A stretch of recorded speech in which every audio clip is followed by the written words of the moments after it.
Welcome to Your Family Dog, a podcast dedicated to helping families love living with dogs. Hi, and welcome back to Your Family Dog. I'm Julie Fudge Smith, and I'm here with the incomparable Tina Spring.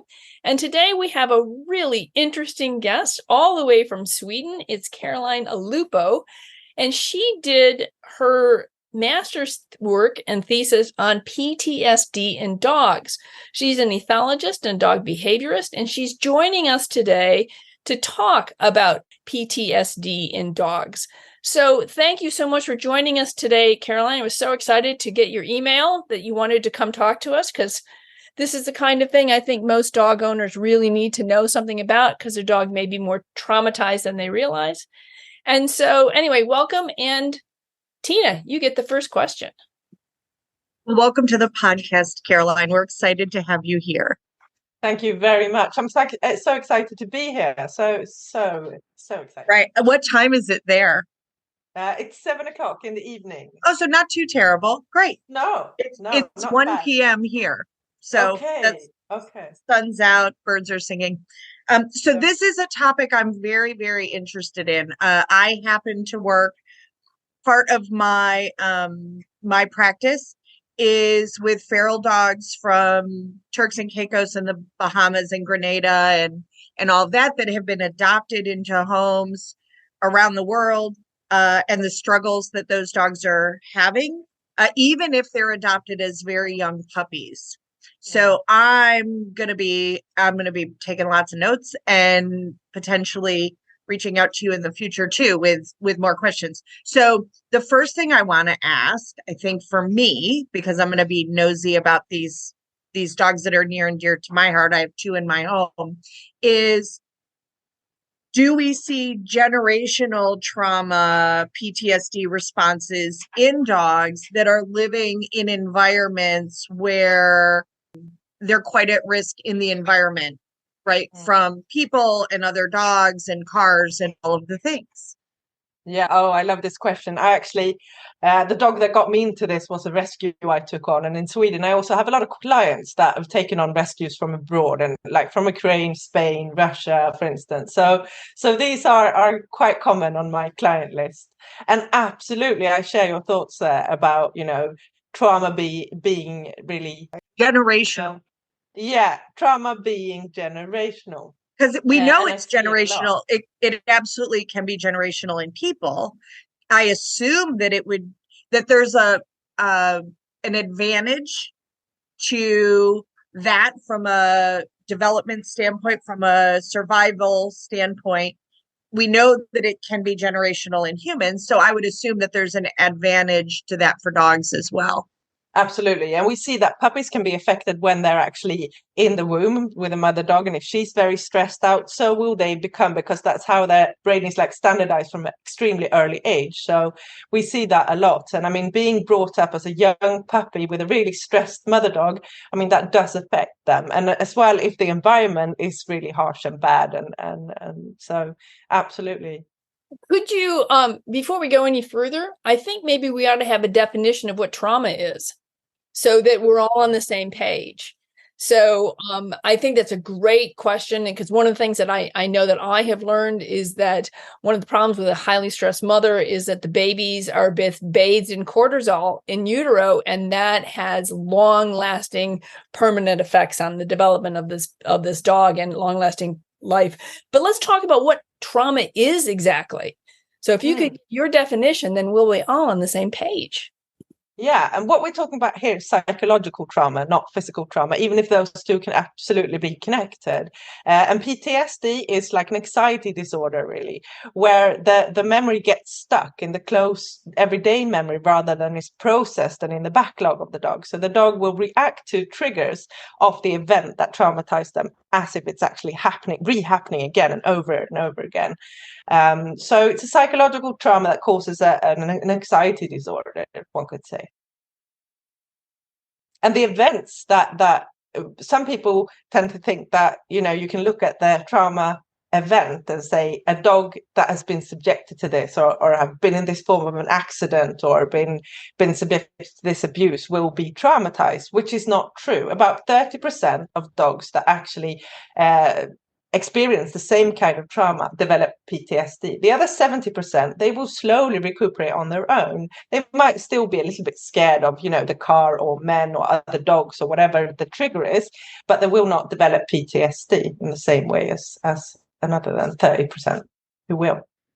So it's kind of like, we don't know what makes some kids who fall off their bike get up, rub dirt on it, and go again. And other children, the bike is dead to them. They are never going to ride a bicycle again. That was just way too traumatic.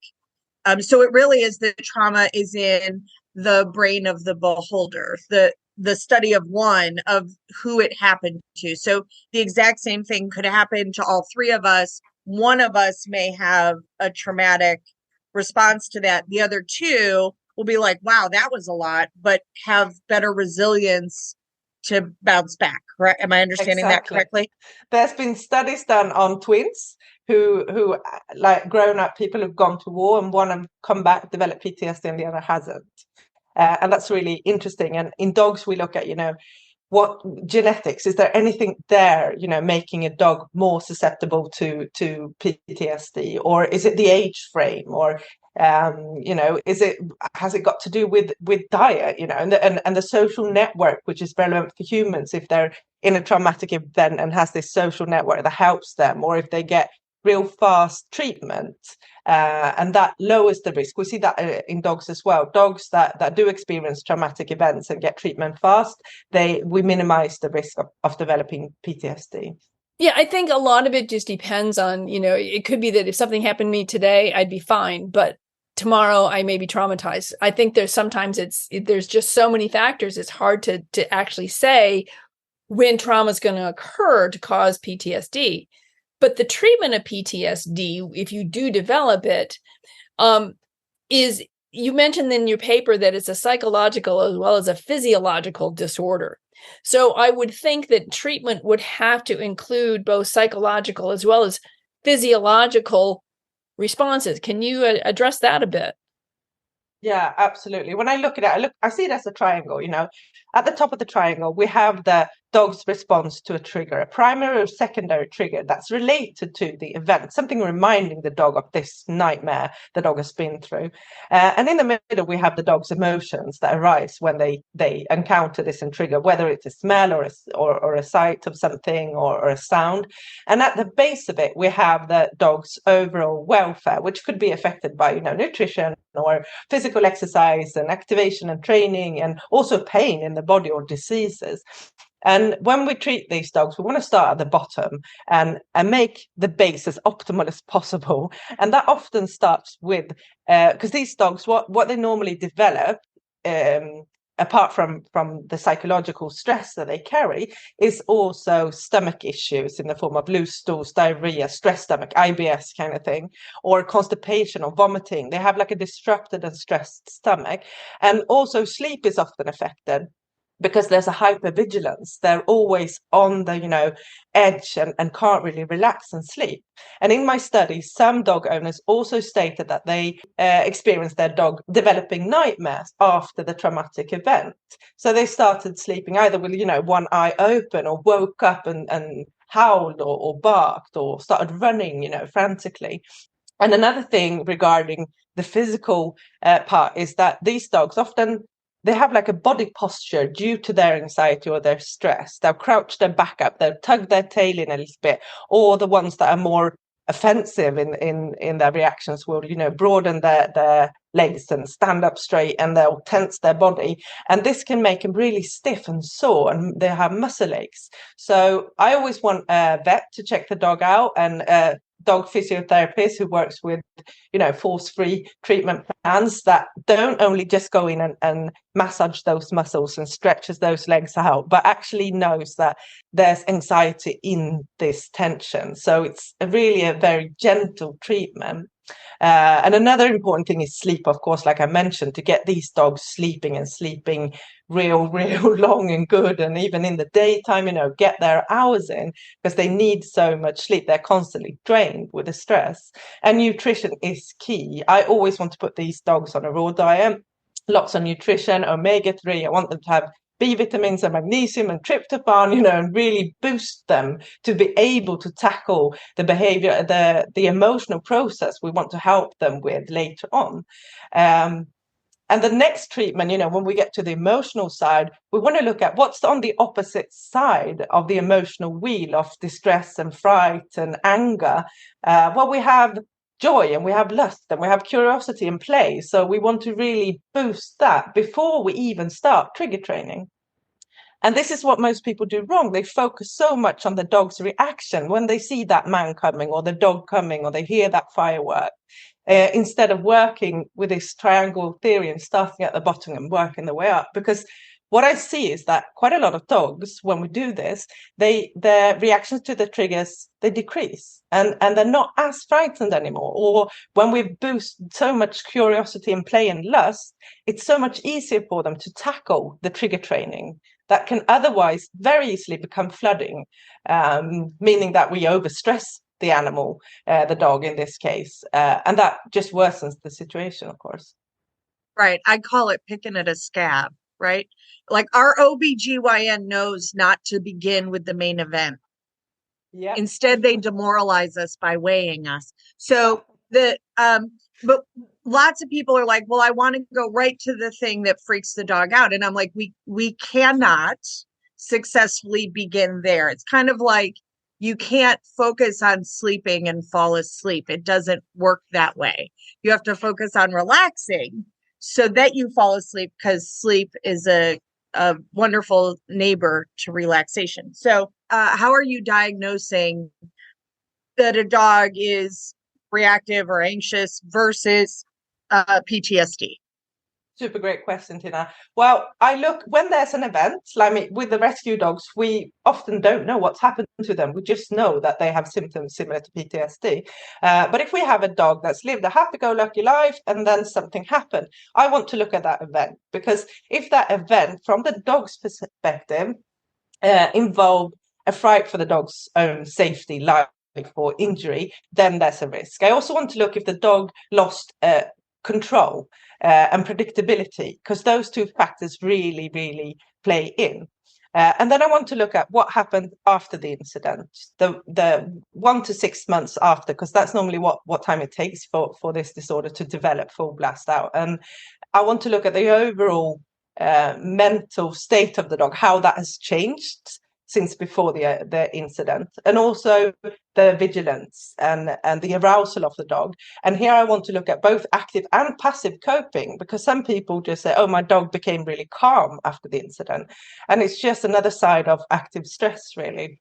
And also, it's hard to diagnose like depression in dogs, but we know PTSD and depression go hand in hand when we look at humans. But some owners also state that the dog has lost interest in activities they used to enjoy, and they withdraw more or things like that. And so it's the overall emotional change. And we want to also see avoidance of triggers. So a reaction to triggers that are connected to the trauma event, but also an active avoidance of them, or for a dog, that could be trying to scare them away. I worked previously with a dog that was on a walk in a park with her owner, and 3 guys came running and started kicking the dog. So this dog, it was horrible, absolutely horrible. And this dog, of course, developed PTSD from this. She was unlucky, one of those 30%. And she had primary triggers as of people coming close to her very fast, running towards her, or legs or feet moving. Of course, she got really angry and stressed, but also being in a park on grass outside in daylight. Nighttime, it was fine. And this is like typical symptoms of PTSD. And she had these nightmares, and her overall just well-being was affected really badly. Yeah. So I have a question, a couple of things. One is I like you when you're saying that some dogs shut down. What I'm trying to tell my owners sometimes is that what you need to understand is no behavior is not the same as good behavior. No behavior means there's something wrong with what's going on with your dog. Not that no behavior is not the same as good behavior. I also appreciated the fact that you talked about the treatment of symptoms. That's important because you have to ease the daily stress before you can really address that underlying cause. And I found that to be the same with kids as well. If they're stressed, you have to treat the symptoms of their stress. You have to help them sleep. You have to give them good nutrition. You have to do all these things to support them so you can tackle the underlying problem. And it also helps the parents and the owners. It gives them something productive to do. It also shows them that some changes can be made. We're making progress, so it keeps their hope up as well. The one thing you also talked about, that poor dog, I wish people could have seen Tina's in my face when you said that poor dog was kicked both of us. I thought we were going to fall over. And then she had difficulty in going out in the park and with people. And which reminds me of one thing that Patricia McConnell has said about trauma, that it's diffusive in both time and experience. That when you have this traumatic event, what happens is that, and I saw this with a client of mine whose dog was attacked by a dog in a park. It was a big black dog. And at first the dog was afraid of black dogs. And then, no, it was big dogs, and then black dogs, and then any dogs, and then leaving my backyard. I mean, all these things, more and more, the trauma was obviously repeating itself and becoming bigger for the dog, so that his response had to become bigger. I have to be afraid of all dogs now. I have to be afraid of going out of my yard. I have to be afraid of all of these things that are much bigger than what the actual event was. So I wondered if you wanted to talk about that a little bit and what owners can look for when they suspect that there might be trauma and PTSD.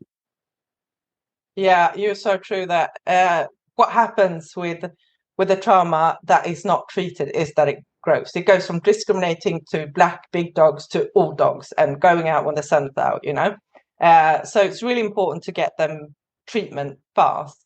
And I think what one needs to remember also is that you have to work in that pyramid. You have to start at the bottom, and in the beginning, you have to make sure that the environment the dog is in is as trigger-free as we can get it. Because when you're in that acute state and the dog is in that nightmare just repeating itself, then they can't recuperate. They can't get better or be rehabilitated. So we really got to give them this really small framework to live in where everything is predictable, everything is safe, just to get a really good start. And then I think what you have to do is, when you start treating these dogs, make sure that you do not revisit the traumatic event by restaging it too soon. An example is I worked with a dog that got stuck in an electrical fence, that they have in the horse paddocks, and he couldn't get out, and the owner tried to get him out, and she got the electricity in her, and it was a big trauma for both of them. And we couldn't start training him when we got to the trigger training part outside near horses or those electrical tapes. So we had to record the little sound that it makes, when electricity goes through the wires, and start at home, because home was safe. When we started working with white ropes, we had to do it at home. So there's a big risk of flooding if you go too soon and too quick to that trauma event. So I think to get to your question there, Julie, what people have to look for when, all dogs do not develop PTSD. So if your dog, you've been out on your walk with your dog and it's been attacked by a dog, or you're in a car accident with your dog, or the dog is home alone and the fire alarm goes off, or whatever, what you have to look for is symptoms. That if your dog has changed, if you don't recognize your dog, or if your dog starts, the sleeping pattern changes, or if there's fright, fear, or aggression or stress that you have not seen before, and you need to ask for help from a certified expert who works with ethical, modern, reward-based training quick, to really help that dog. Because the longer time this anxiety syndrome gets to take place in the dog's body, it just sets in. And it takes even longer to treat it. So to quickly get help is the best advice. So what about I absolutely understand, like, okay, there's a traumatic event and the dog has already had a relationship with their people. Home is safe, the whole list that you just gave. I'm curious about the dogs that are these street dog puppies who got, like, we know we're rescuing them. They do not know that. From their perspective, it's, they're going to live with dragons. There's not an inciting incident. They don't have an affiliation with humans. They don't have that bond immediately. One of the biggest, the first pot cake we brought into our family was a young puppy, probably 8 weeks. And it was amazing to me. It was the first puppy I've ever experienced. And my parents bred and showed dogs. Like, I've had a bazillion puppies over the years. It was the first puppy that when something scary happened that he perceived to be scary, he did not run to a person. He would try to get away, right? And that included getting away from us. Now, he doesn't do that anymore. Now, if something scary happens, he runs to us. But that was the first thing I identified as really being a deviation from typical puppy, right? Who, even puppies who, they had a litter outside and mom got caught and then they went to the shelter or they were fostered somewhere. They're affiliative to the people. Like, that's who's feeding them. This puppy did not come that way. He came going, no, all y'all are scary, to coin a Southern phrase. And so we had to actually build our credibility, because my experience with a typical dog is if they're afraid of something that's novel, and their loved human, approaches the novel thing and goes, no, no, no, it's just a fire hydrant, my credibility kind of washes over the fire hydrant and the dog goes, okay, maybe it's not a dragon. With the pot cake, with these feral dogs, the opposite seems to happen, right? That if I try to say to Marco, no, that trash can isn't scary. Look, mom's touching the trash can and not dying. Now the sketchiness of the trash can removes my credibility, and now we're both terrifying.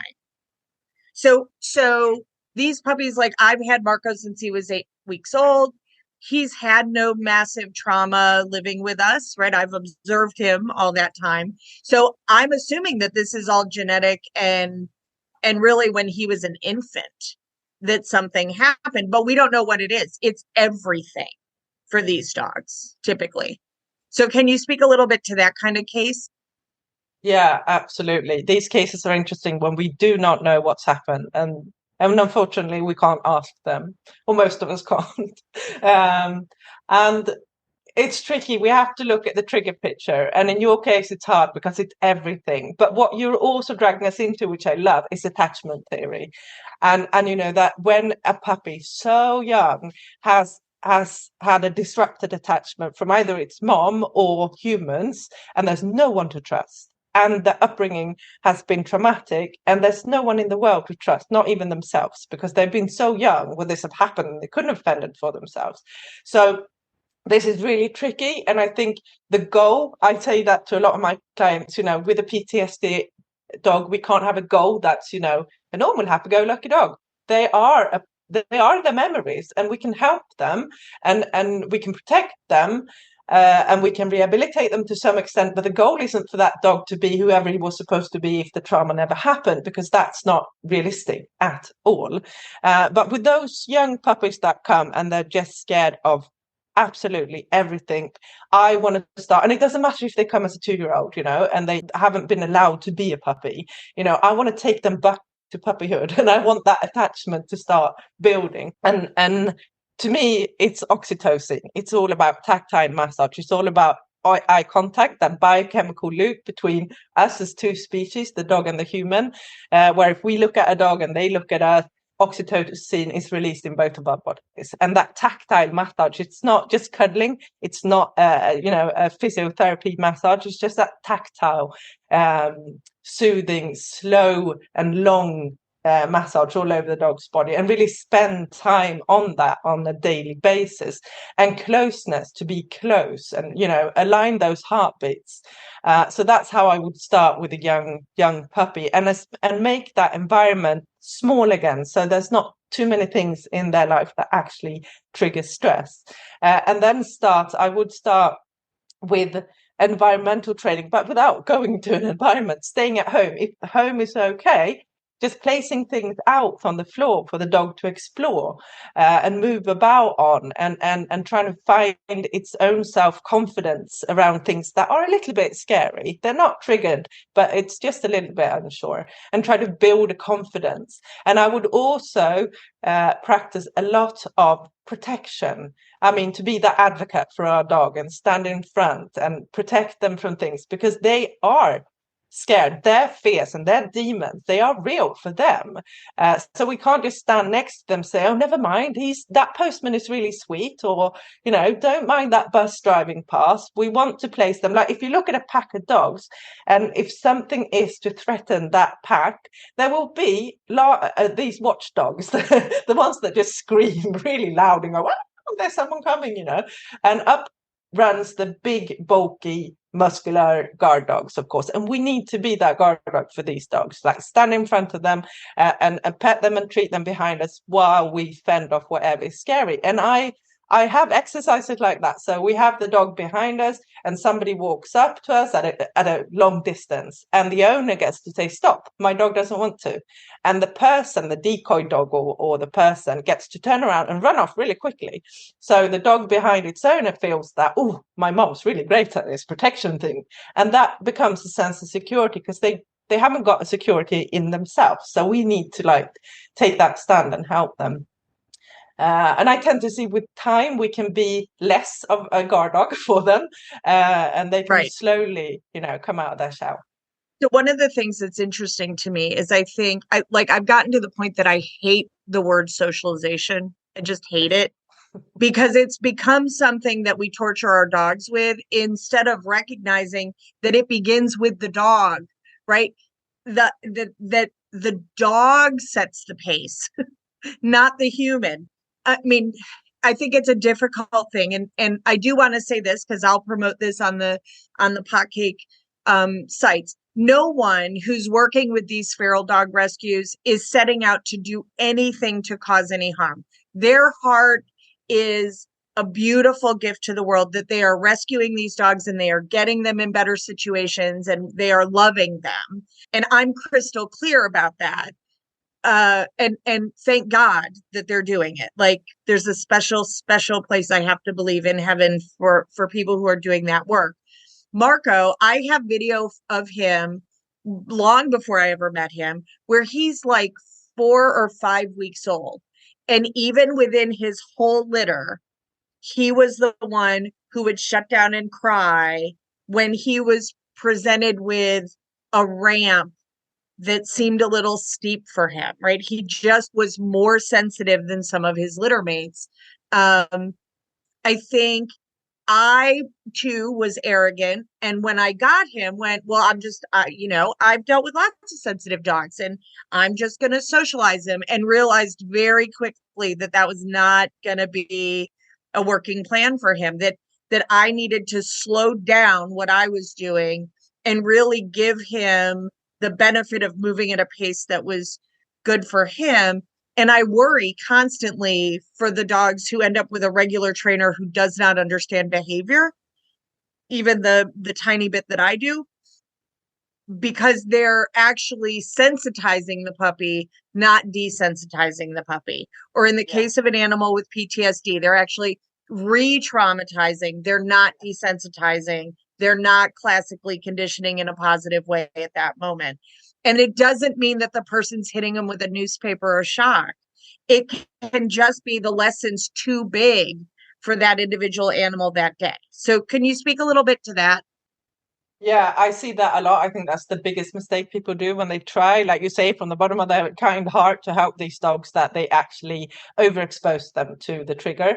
And in that situation, bringing out a toy or a treat, what I see is a lot what I call poisoned cues or signals, a poison toy or a poison treat. We see dogs that won't take it. Swedish meatball, as we do use here, the best kind of treats, and they just turn their nose because they connect it to the trigger. So I think this is a really, really big mistake. And what I do with these dogs when we finally get to the trigger training, I ask the client to write a trigger list. And I want primary triggers and I want secondary triggers. And I want to really map the triggers out, break them down. So if we have a dog that's been in a car accident, I want to know, is it the sound? Is it the smell? Is it, being in a car, or is it walking up to a car? I want to know exactly what is it that triggers the stress, if it's possible to find out. And then I want to rank these triggers. So the ones that makes the dog the most stress is at the top and the least stress is at the bottom. And then we start with the mildest triggers. So and then we break them up into even smaller pieces. So if I have a dog that's really scared of big black dogs, for instance, like Julie mentioned, I don't want to go out in a park and start training with a big black dog. It can be about having this dog sit in the sofa close to its owner with like pressure shirt or close contact, like Temple Grandin, the pressure blanket kind of feeling. Watching big black dogs on television, turn the sound off if the noise of them, is triggering. Or if we have somebody in the neighborhood with a big black dog and that individual is frightening for this dog, then ask that neighbor to brush the dog and give us a bag of fur and hang that piece of bag and fur up in the hallway and just make a tiny little hole so there's a little smell of it and not too much. Or if it's the bark of other dogs, then we want to either record the individual dog that the dog is scared of, or just have dog barks and have it as on such a low volume that the dog hardly reacts to it. And it's from that low down on the stress scale that we can actually start either desensitizing or counter conditioning. And I want to have, I always want to end with some kind of stress release so that the dog gets to run, jump, or tug of war or bark. And it's all about thermodynamics, really. So there's no risk of trigger stacking or built up stress. So once we've counter conditioned a bit, I want the dog to run, play, jump, or bark if it's taught on cue to release the emotions. And often I see that when we trigger train, and say we have a dog that can bark on cue, so we trigger train and then we ask the dog to bark. And in the beginning, the dog might bark very fiercely and hard and aggressively. But with training, we can hear on that bark that it's not as intense anymore. And that gives us a clue that the counter conditioning has actually worked. We want to evaluate the training and get a receipt that, yes, this is working. We can take it to the next level. Or if it's tug of war, we might see that the dog is really frantic and playing very roughly. But with training, we see the need to let out steam afterwards isn't as big. And then that's a go ahead. Another important thing when training these dogs is to give them, I said in the beginning that what they lost in the trauma incident is control and predictability. So we want to add that in the training. We want to make sure that the dog is aware of what's going to happen and that they can say yes or no. They can go, I don't want this, or yes, let's do it. And to make it a bit more practical, say I've got a dog that's scared of sound. So I'll ask him to go on a mat. I'll reward him for going on the mat. And then I'll ask, are you ready? And if I get eye contact and the dog looks at me and says, yeah, go ahead, then I show him, okay, I'll press the button and we'll make that sound. And afterwards, he gets to run after his treat or his toy. And if he comes back to the mat, he's saying, yes, I want more. But I'll still ask him, are you ready? And I want that look on me. And if the dog doesn't go back to the mat or doesn't look at me when I ask if he's ready, I will not make the sound. So that's a way of giving them predictability by saying what's going to happen and also giving them a choice. Because you can't, rehabilitate them over their head and just force it on them. They have to want it. They have to want to face their demons. Right. And they also need to know that they can make it stop. Right. Or we run a much greater risk. And I think a lot of us are just designed that idea of letting the dog tell us no can be, before you get good at it, before you get good at hearing no from your dog, I think it generates anxiety in the human that the dog's never going to get better. The dog's never going to say yes. Like if I give him a choice, he's always going to tell me no. And the reality is that's no. I get way more yeses because I accept a no than I would have ever been able to achieve if I had been disappointed or frustrated when my dog told me no and not thank them for the information. Yeah. And I think a lot of people are scared of letting go of control, and they think that will make their dog become uncontrollable. But giving the dog control makes the dog more, what would you say, confident and feeling secure.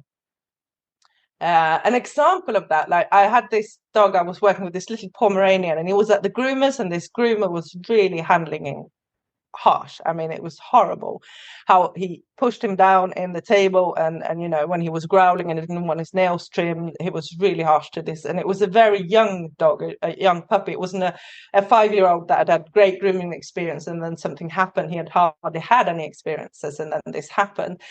So we started what we call fear-free handling, or force-free handling. I don't know what you call it in the US, but yeah. So we started training, but I have always had these starting signals, are you ready? And sometimes I present my hand, and not the palm of my hand, but the back of my hand. And when I moved it towards him, he kept moving away. And I was like, that's fine. I'll take my hand away and still treat him. So that's important, that it's not you have to accept this to get your treat, because he was eager to get the treat. So I made sure he knew, even if he said no, or even if he said yes, he got the treat. And then I stopped actually moving my hand towards him. Instead, I just waited for him to lean into my hand, and the slightest little tendency to just move towards me, I'd reward straight away. And after a while, it was not me touching him, it was him nudging up to me. And that's really giving them control. The same with like sound training. I mean, we can make sound games where we let the dog create the sound themselves. But what a lot of people do, say you put out a paper bag and some tin foil, and you spread some treats on, and have like a metal dish with some cutlery on. But if you're stood there going, go on, go ahead, try it out, you're actually applying pressure to that poor animal, and they're not finding their own courage. They're rather feeling that they must, because they want to please you. So what I normally do is I just place those things out and I leave the room. I go and do whatever I want. And day 1, 2, 3, the dog might not touch it, but day 4, 5, they might be there and just nudge a few of those pieces of treats, and not actually on all those surfaces, but maybe just around them. And that's a start, and all we need is a start. All we need is a dog to look at its demons and say, all right, let's go. One of the things I was thinking when you're talking about this is I would talk to my owners about being their dog's advocate. I am giving you permission to say no to that person who's coming up to you. And I think if we tie the idea of I am my dog's advocate, which means I also am providing my dog with agency. So I think that if you're talking about giving dogs permission to say no, that's all tied into being the very best advocate you can be for that dog. And so I think sometimes if we talk about it in that terms, then it doesn't seem so much like I'm losing control. No, I am actually still in control because I'm, giving agency to my dog. So I think these things are really tied together. So I have a couple of things. One is when you were talking about if dogs are afraid of other dogs, do you ever use like stuffed dogs as yeah because I think and speakers. Yes. Yeah. And then, like I have sitting up there, I have my husband gave me for an anniversary, a stuffed flat coated retriever, toy, and which my then Clumber Spaniel thought it was his, but no, it's anyway. So I was thinking those are also really good for being able to provide a visual for a dog without it being something that is so overwhelming, because it doesn't smell like a dog and it doesn't move and it may not make any noise, but it looks like a dog. So this might be a good beginning. Then the other thing is, I was thinking when you're talking about not being able, I think it's so important for people to understand what we can and cannot do to bring this dog back. And I thought you're saying that I cannot turn this dog into Lassie. And that was one of the things I always try to tell people. Your dog, my sister is an occupational therapist who works with kids, pediatric occupational therapist. And one of the things she talks about, she has this rainbow guide. And so she says, I can bring you up maybe 2 colors. So if you're red, we might be able to get to yellow, but we're not getting up to green.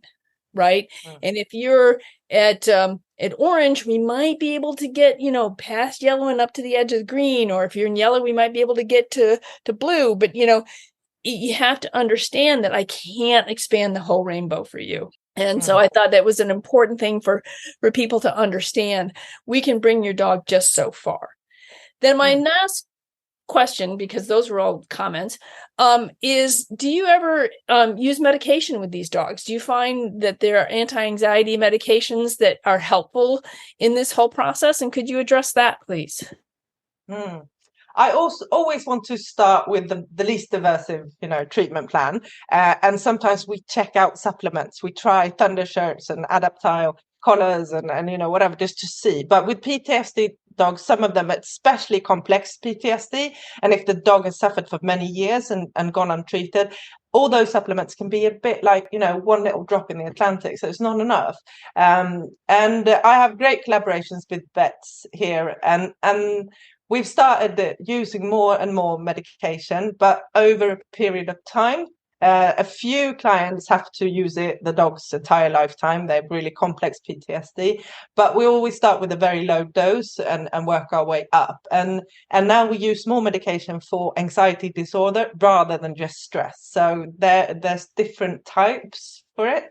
So yeah, in some cases, it's the number one go-to to be able to get that dog to actually process emotions. I used to be pretty dogmatically anti-meds, and I was wrong, and I cost a dog his life, right? A bite occurred that probably wouldn't have occurred if we had medicated. So I'm going to have to, answer to God about that. But I'm not dogmatically anti-meds anymore, the same way that I just view it as it's a different kind of pain, and we treat pain, right? And so if you can't, it's interesting, like you were talking about, like doing massage for these pot cake, many of them, the idea of you putting a thunder shirt on them or doing massage or even making eye contact is like beyond the pale.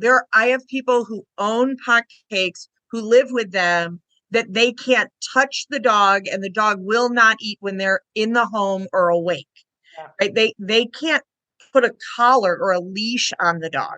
So sometimes those are the dogs where I'm like, okay, well, we need to be able to get a toenail on a piece of ground somewhere.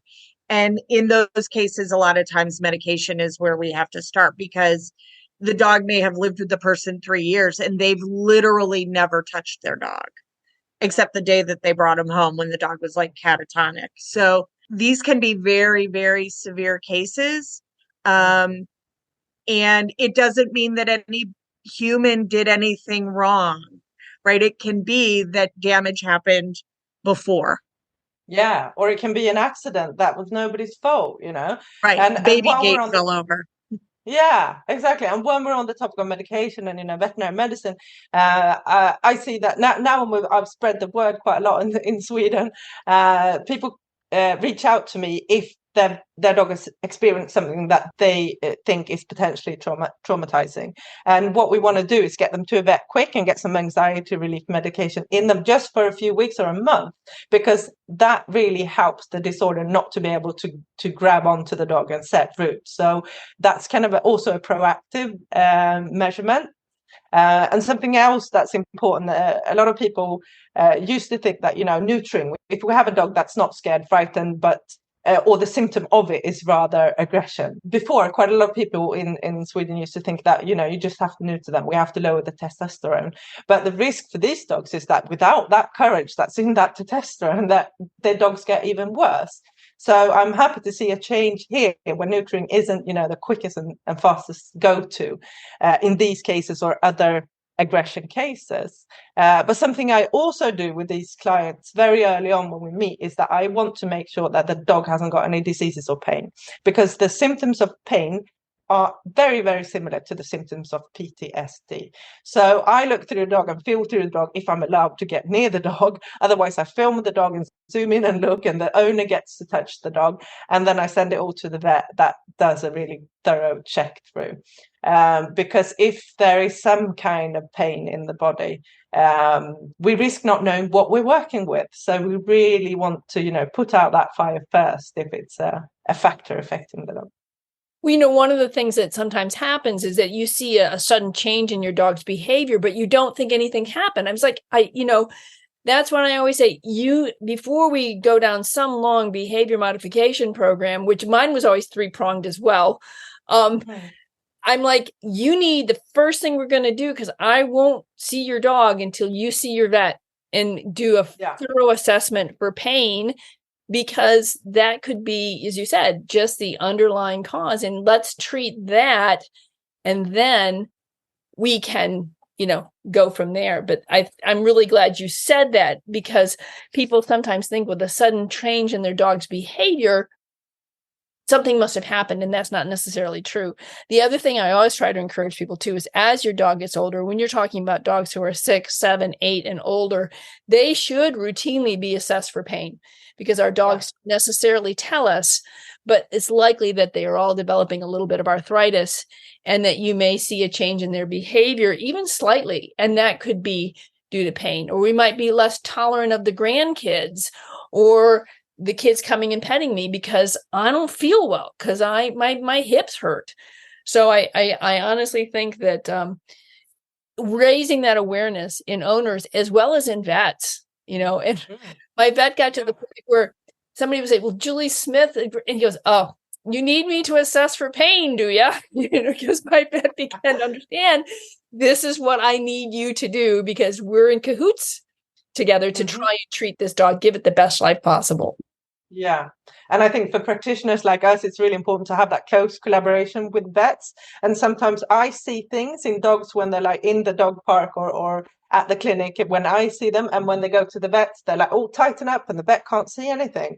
And that's why we need that collaboration, so I can actually show them, but this is what the dog looks like on gravel outdoors, and not at the clinic.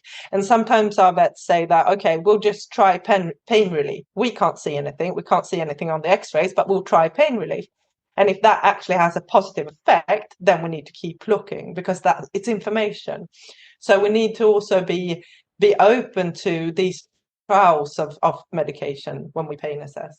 Very good. Okay, well, Caroline, we are almost near the end of our time together. This has been a fabulous conversation. I think Tina and I are absolutely thrilled to the core that you were here to join us. And we want to give you a chance. Is there anything that we have not covered that you would like our listeners to know about PTSD and their dogs?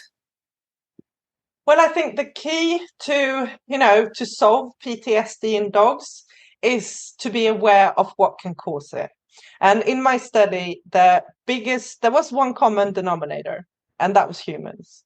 And it was harsh punishment, and it was domineering, it was violence, it was neglect, and that's really important. So I was going to say trust no one, but you can't overprotect your dog. They need to develop and learn, but be aware of these factors, and don't let anybody do anything to your dog that you are not comfortable with. Okay. That's great. I was, with your permission, I'm going to put the link to your paper on our website that goes with this. I have also, too, you have a new app that you wanted to mention that is now available in the United States, not just in Sweden, so that you don't have to speak Swedish or read Swedish to use this app. So if you want to just mention that real quick, and I'll make sure that we have that on the website as well. Yeah, I've created the Petly app, which is an app for dog owners, for all dogs, and it's full of proactive training, and it's all ethical, modern, and reward based. And it's like a lifelong journey, and it's a hand holder, it's a guide in dog life. There's all these courses and articles and filmed step-by-step video guides. And we have experts in form of physiotherapists and vets and people like me in the app asking questions. So you don't need to go online and get bad answers to big questions. You can go into the Petly app, and we're there to coach and guide you. So the Petly app has just been released in the US and in English. So it's just to head into Google Play or the App Store and download it. Thank you so much. It's been such a joy to have you, Caroline, and we would love to have you back sometime. We would. I'd love it. Thank you very much for having me. It was a blast. Thank you so much for blessing all the people who listen to the podcast, and we wish you the very best. I'm so glad you're out there making the world a better place for dogs. Thank you, and the best to you. Thanks for doing your job the way you do it. All right. Well, thank you. And we'll see you next time on Your Family Dog. Absolutely. Thanks for listening to Your Family Dog. Got questions? Interesting ideas? Visit www.yourfamilydogpodcast.com to share your thoughts.